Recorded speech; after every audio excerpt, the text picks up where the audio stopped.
Motor Week 93, television's automotive magazine. Your host for Motor Week 93, John Davis. Well, hello and welcome again to Motor Week 93. We're glad to have you with us. The staff of Motor Week are car fans, to be sure. Most of us grew up under and around automobiles. The roar of engines and the smell of exhaust set our hearts racing like nothing else.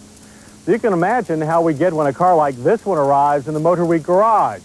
This is the Ferrari 512 TR. It's the successor to Maranello's ultimate grand touring car, the legendary Testarossa. Possibly the most recognizable exotic car ever built. It's also one of the fastest. We drove that car in 1988 and came away singing its praises. Since then, we've driven plenty of other exotic cars. They've all been fast and unique. But as the new 512 TR proves, only Ferrari can build a Ferrari. The 512 TR retains the same hardly basic Pininfarina styling as its predecessor.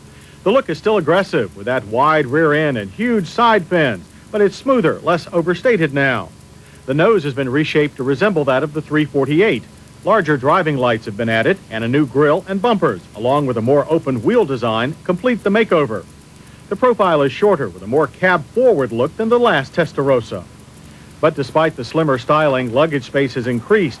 The deep front well will easily hold enough for a weekend outing, even if you don't order the TR's custom-fit luggage. Inside, the look has changed less. The beautiful hand-stitched leather offsets the stark utilitarian layout. This is no soft luxury car for the gold chain set. It's set up solely for the serious business of driving. Seats are closer to the ground now, and the driving position itself is perfect. That is, if you happen to have long arms and really short legs. The tilt wheel helps some, but another inch or two of seat travel would help even more. Once in and settled, the 512 services the driver nicely, with all controls logically placed.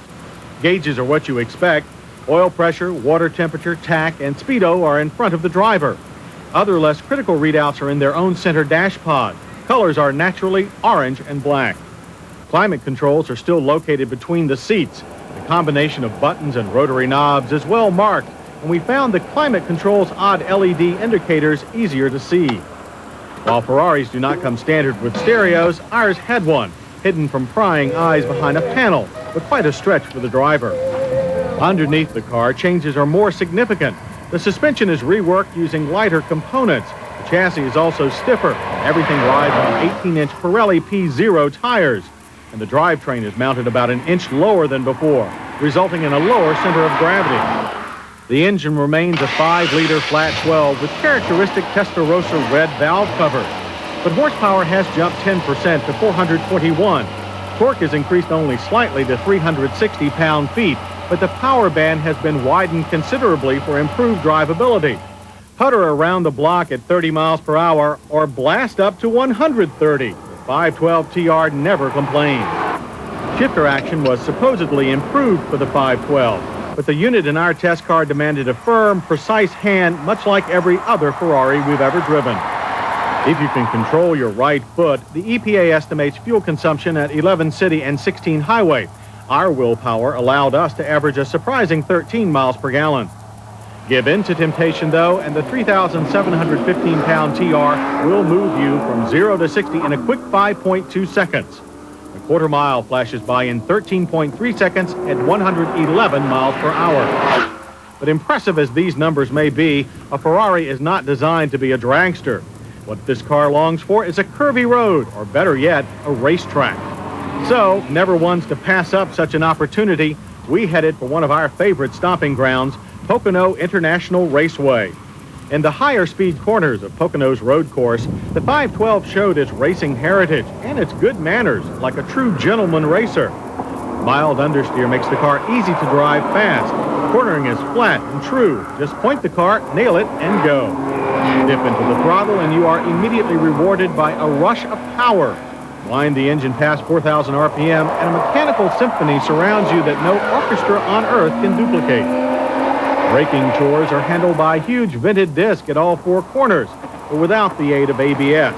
Fade was non-existent, and pedal feel was excellent, again better than our Testarossa test car of 4 years ago. Stops from 60 average a short 105 feet. And it's the incredible brakes that top our list of hits, followed by the updated styling, flexible drivetrain, and those wonderful engine sounds. Misses are few. The still bulky shifter, awkward seating position, and poor stereo location. All in all, the Ferrari 512 TR gives the impression not so much of an improvement over the Testarossa, but rather as a change in philosophy. Where the Testarossa was a wonderful GT car, the 512 is, in comparison, a sports car. Lighter, more responsive, and highly polished. We like the change, and there will always be a spot in our dream stable for this redhead.